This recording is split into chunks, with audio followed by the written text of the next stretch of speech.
Greetings, Grand Lakers.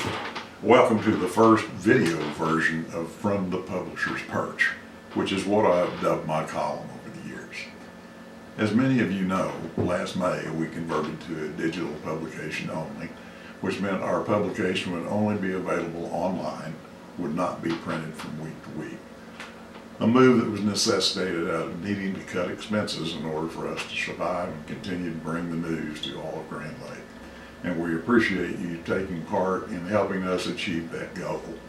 But what we're doing here today in our landlocked version of the Publisher's Perch is talking a little bit about what's on my mind, because that's what we've talked about over the years was, well, week to week there are things going on around Grand Lake. It might be an event of sorts, and there are many coming up right now, including the Grove Boat Show. Welcome Back weekend is right on the horizon. The Donnie Crane and his group over at the Grove Chamber have a big shop-a-thon going on this weekend, and then the South Grand Lake Chamber's Bootlegger Ball will be coming up shortly. But sometimes there's other things that capture your attention than just the beauty of Grand Lake, the nesting of the eagles below the dam, and other things. Even though we think this is a mecca and a paradise, there are some things that kind of stick in us like a thorn. And this week what I'm thinking about is the roadway across the Pensacola Dam. For those of you that have been following this adventure for the last 2 years, you know that the first time that ODOT called a meeting, we sat in there and we heard plans about how they wanted to widen the Pensacola Dam. They were applying for a federal Build It grant and expected for that to possibly be approved and provide the matching funds to go along with ODOT's money, GRDA's money, and get us a first-class roadway across the Pensacola Dam. For those of you like myself, I go across there at least twice a day. You know how narrow it is. It's one of the, or it is the most narrow strip of highway in the state of Oklahoma. And you know if you're crossing it either going east or west, you better hug that right-hand side or get those mirrors tucked in, or you possibly could have some damage. The grant was not approved, which set us back to square one. And of course, from the beginning, they said if we don't get the grant, we can't get the dam widened, then we will at least asphalt it and make it smooth once again, because it is terribly rough. And the GRDA and others would come in and redo the support structure underneath the roadway to make it safe and able to carry weights of a normal capacity. Well, the second year went by, the grant was not approved again. So here we are on the alternate plan of putting asphalt across the Pensacola Dam.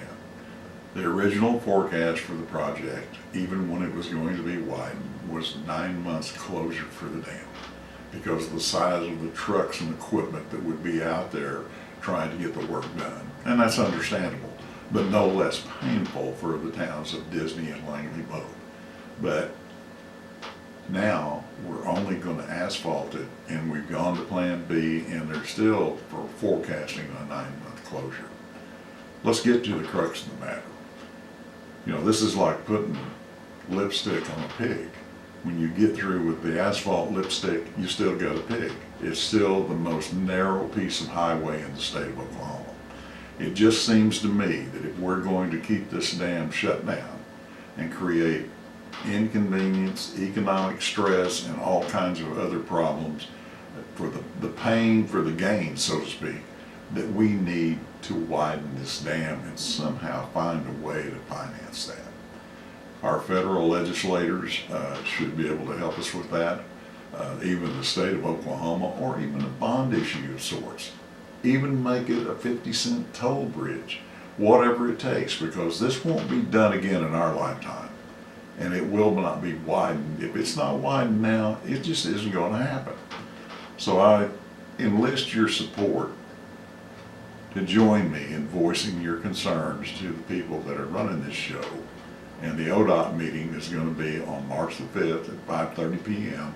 at the Ecosystems GRDA building, and I would encourage you to attend and let your feelings be known and see if there isn't a way. I mean, even if we delay this another year, some patchwork is done on top of the bridgeway, and yet we get a widened structure and something that will serve the community for Now, on a lighter note, before we close, I know some of you will be disappointed in this video because you've spent some of your time over the years trying to find the typos in my column. But let me assure you of this, I talk a lot faster than I type. And at least the typos will be gone, but you can always concentrate on the grammatical errors. All right, we'll see you next time. Or as I like to say, see you around the pond.